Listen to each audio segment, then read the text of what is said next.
This is The Cousins by Karen M. McManus, Chapter 6. Jonah. 2 days after lunch with Donald Camden, Mildred Story still hasn't bothered to grace us with her presence. It's 4 o'clock on Friday, an hour before it starts getting busy at the Sevens, which is what passes for a sports pub at Gull Cove Resort. I'm a busboy here, and it's not the worst summer job I've ever had, especially since it comes with free food. "What's new, Jonah?" Chaz, the bartender, asks as I slide onto a stool across from him. Chaz isn't nearly as much of a dick as the nickname implies. He's an okay guy, actually. Although he has a thick, dark mountain man beard that I'm surprised passed the Gull Cove Resort dress code. "You want the special today?" "What is it?" "Shrimp linguine." I nod vigorously, and Chaz taps on the iPad in front of him.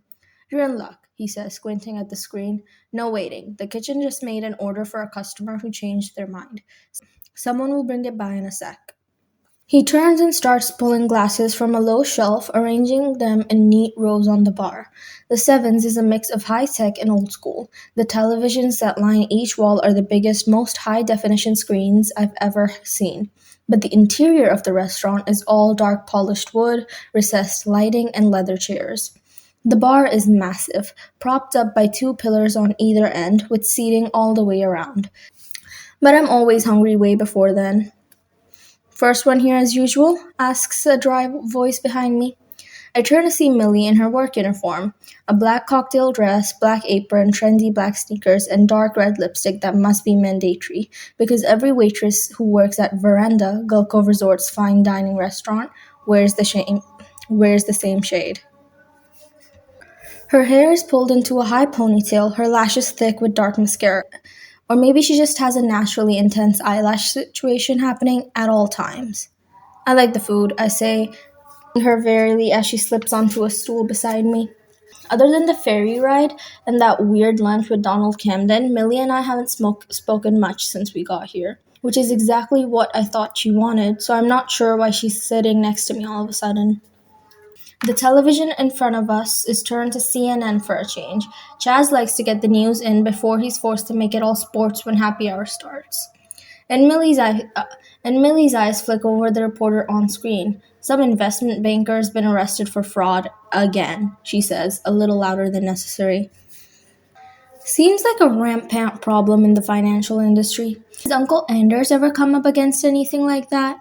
Like, oh, I don't know, a Bernie Madoff in Rhode Island, maybe?" Shit.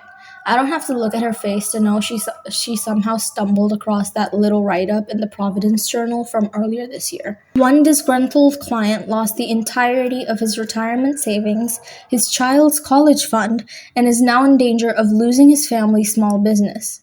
Frank North, who recently filed for bankruptcy, called Anders' story the Bernie Madoff of Rhode Island. "His investment strategy was nothing more than a pyramid scheme," says Mr. North, "and I was the last fool standing." I wonder, though, if she knows that it's true.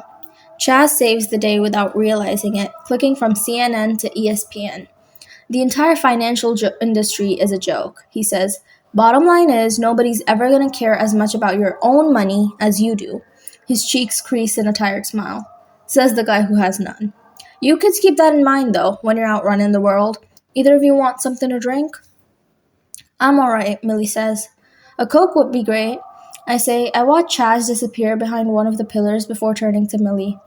"What do you want?" I ask bluntly. "You're so touchy, Jonah." Her brows draw together in an expression of mock hurt. "Can't I just enjoy the pleasure of my cousin's company?" I doubt it. She drops the pretense and pulls a cream-colored envelope out of her pocket, her tone turning businesslike. "Did you get one of these?" It looks exactly like the envelope that Donald Camden sent with his invitation to lunch. "Yeah, I was there. Hamburger without a bun, remember?" "No," she says impatiently, opening the flap and pulling out a card. "It's a follow-up." She hands it to me. I read the short note inside. "I strongly urge you to reconsider my offer. The terms of employment are more generous than I realized. See below. Donald S. Camden." I stare at the number written at the bottom. It's easily 3 times what I'd make at Gull Cove Resort. Then I turn the card over, but there's nothing else. "I don't know if I got one of these or not," I tell Millie, handing it back to her. I have to fight to keep my voice normal because that's a lot of cash. I haven't checked my mailbox in a while.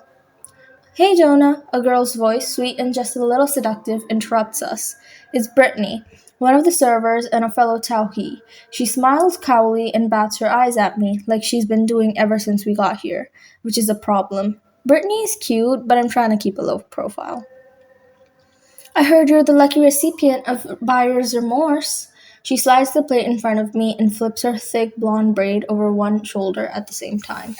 Millie folds her arms, watching us. Thanks, Brittany. The smell of garlic and seafood hits me, and I'm instantly starving. She beams at me. Anytime. Her eyes shift to my right. Hi, Millie, what's up? Not much, Millie says. Just talking to my cousin. About family stuff. The unspoken, and you're interrupting, is so obvious that if I were trying to make something happen with Brittany, I'd be annoyed. But since I'm not, I just drop a napkin onto my lap and pick up my fork. Okay, well, Brittany twists her braids. I have to get back to my tables, but a bunch of people are going to the dunes tonight when their shifts are over. At my blank look, she adds, it's a beach bar type of place. Well, not just a bar. You don't have to be over 21 to get in. They serve food, and there's music and games, and it's right down the street, so we can walk there. Do you want to come?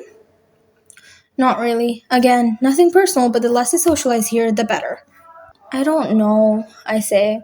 I get really tired at the end of my shift, so. Also, Jonah hates people, Millie puts in, with the air of somebody who's offering a helpful tip. Brittany blinks as I glare. Can you mind your own business for once? I growl. Millie spreads her hands. Like I was saying. Well, let me know if you're up for it, Brittany says with a strained smile. She heads back into the kitchen, and I dig my fork into the pile of linguine in front of me with a vengeance. You can leave any time, I tell Millie. She looks at my plate, brow furrowed. That's shrimp. No shit, I say, taking as big a mouthful as I can manage. Millie just keeps staring, which is kind of weird and rude until Chaz returns and sets a Coke in front of me. Her eyes stray to the thick silver band on his right index finger. I like your wedding ring, she says. Not a wedding ring, Chaz says. He pulls off the silver band and holds it up so a thin line that looks like a zipper is visible. Guitar string, he explains. I used to play a lot. Still do, sometimes. Cool, Millie gives him a half smile. Are you any good? Chaz puts the ring back on and makes a sweeping gesture around the bar. Well, I work here, don't I? He says. So, not good enough. I've been inhaling my food during the entire conversation, and Millie keeps watching me. Enjoying your dinner? She asks when I stop for air. Chaz grins, stroking his beard. I can't tell how old he is. He could be anywhere between 25 and 45. You have to ask, he says. You guys need a new hobby, I snap. Meals are a highlight of this weird place, and their hovering is ruining mine. Millie slides off the stool. I changed my mind, she says. I want a drink after all. I'll get it myself though. Something non-alcoholic, Chaz calls as she disappears behind one of the bar pillars. I know the exact level of every bottle and I will check. He shakes his head, picking up a towel and a wine glass. That kid knows her way around a bar. She's not the only one, I think, watching him polish the glass with slightly trembling hands. My favorite aunt, my mother's youngest sister, has hands that do the exact same thing when she's gone too long without a drink. She's one of those high-functioning alcoholics who's always slightly buzzed but really drunk. Or maybe I'm just in denial about that. I guess, I say, pushing the last of my pasta away. You guys are cousins, right? Chaz asks, like the entire island doesn't know exactly who we are. I nod, and he asks, You close? No. Chaz raises his brows at my swift reply, and I add, I mean, I hadn't seen her for years before we started working here. Our families don't exactly hang out. Well, now's your chance to get to know one another, right? Family's important. Or it should be, anyway. Chaz's lean face looks suddenly tired. He's still polishing the same wine glass, which is streakier than when he started. He returns with a glass of water and hops back onto the stool beside me, putting the card from Donald Camden down on the bar. I can't help myself. I pick it up again and look at the number inside. So listen, I say. I lower my voice, but Chaz is already turning away to finish stocking the bar. Are you thinking of doing it? No, not when he wants to get rid of us that badly. For a second, our eyes meet in solidarity. Despite the lure of the money, I don't want to leave either. And then something in her face shifts. It's funny that Brittany mentioned dunes. Aubrey and I were just thinking that the three of us should go out, have a cousins night. Her eyes get wide and goalless, and I roll mine. Bullshit. Millie doesn't seem surprised by the response, but she does look like she's waiting for more, so I add, in case it wasn't clear. That's a no. Come on, Millie says in a persuasive tone that probably works for her 99% of the time.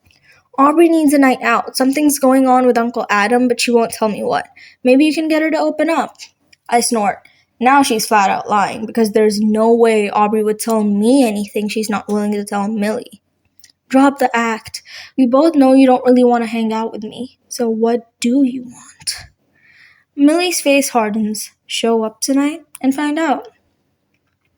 We stare at one another for a beat. Maybe I will, I finally say. Dunes is packed when I get there. The restaurant is dim, paneled with the same kind of wood as my parents' hasn't been touched since the 70s basement, which gives it a closed-in feel despite the large space. There's a dining area with a few dozen full tables, a bar strung with twinkling white lights, and a small stage off to one side where a girl with a guitar and a guy with a keyboard are starting the setup. The back of the room is filled with pool tables, dartboards, and a bunch of high-top tables. I spot a lot of familiar faces as I approach. It looks like Tauhees have taken over 2 pool tables and all the surrounding seats.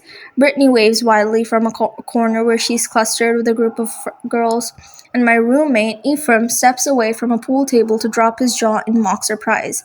Ephraim is one of those relentlessly friendly guys who invites me everywhere he goes, even though I never accept. Is there a fire in the dorms? He asks. He puts one hand over his heart and the other on my shoulder. Are you okay? And more importantly, did you save my laptop? Millie materializes behind him with an arch smile. Jonah is being social tonight, she says. I don't like the triumphant gleam in her eyes at all. I'm half tempted to turn and leave when someone grabs hold of my arm. It's Aubrey, smiling wildly and holding a pool cue. Perfect timing, she says. You and Millie can play me and Ephraim. I narrow my eyes. Is she in on whatever Millie's up to? But I stand by my original impression of Aubrey. The girl can't lie to save her life. She might actually be happy to see me, which is weird. But then again, I haven't seen Aubrey hang out with anyone except Millie and Ephraim, who's also a lifeguard, since she's been here. She fits in only a little better than I do. Great, I say blandly, grabbing a cue from the rack on the wall. I'll break.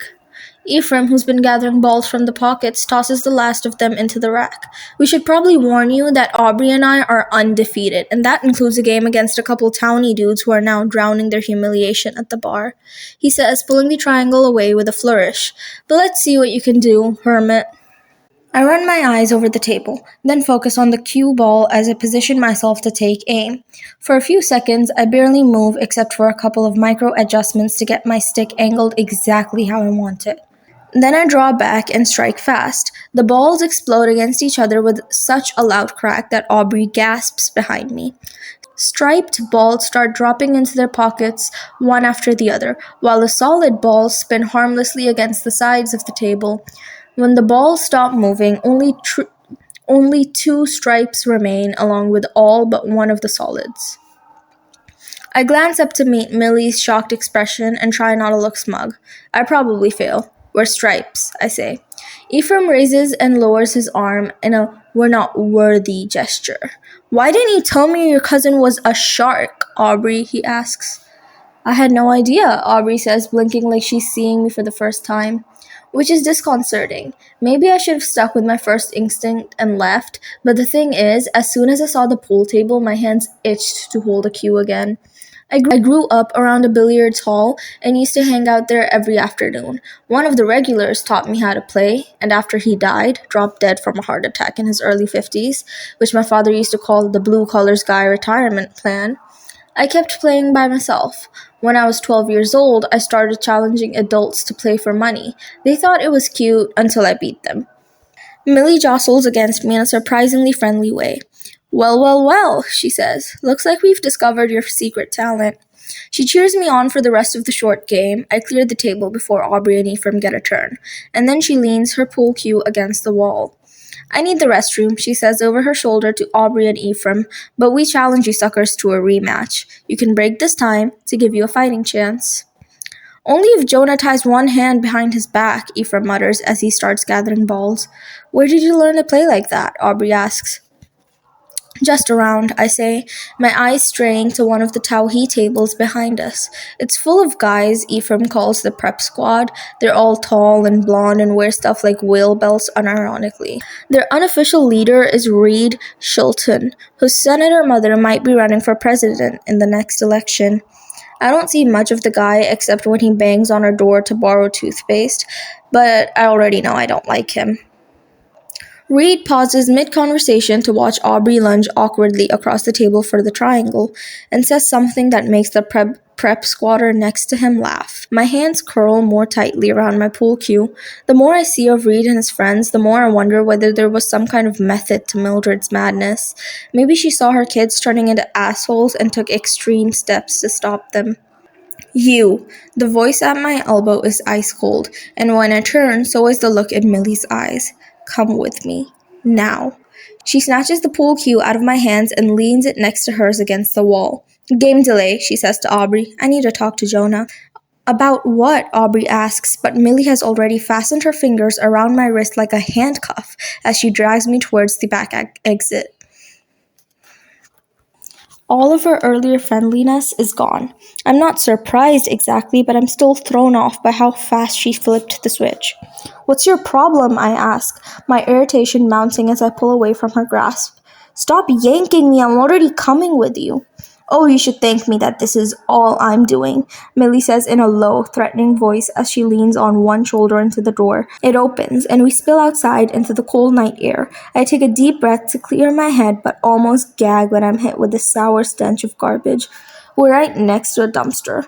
Millie stops, hands on her hips as she turns to face me. Can we move away from the trash? I start, but that's all I get out before Millie reaches both arms out and shoves me as hard as she can. I stumble backward, unprepared for both the action and the force behind it. The girl packs a lot of strength into a small frame. What the hell? I growl. My hands are up in a gesture of surrender, but my temper spikes. Millie pulls something small and square out of her pocket and waves it in front of my face. What the hell indeed, she says. A light over the door behind us throws enough of a glow to illuminate what she's holding. My stomach twists as I stare at the familiar card, and all the anger drains out of me in an instant. I reach behind me for the wallet in my back pocket, or rather the wallet that should have been in my back pocket, but it isn't. So that's why she was acting so friendly when we played pool. She took it, snaked it right out of my pocket while I was showing off. I could punch myself in the face for being so stupidly focused on the game I was playing that I missed the one she was playing. Give me back my stuff. I try to sound authoritative and unbothered at the same time, but sweat is already gathering at my hairline. Shit, this is bad. Millie waves my driver's license again, looking up at me from under those mile-long lashes. Gladly, just as soon as you tell me who the hell you are, Jonah North, and why you're pretending to be my cousin.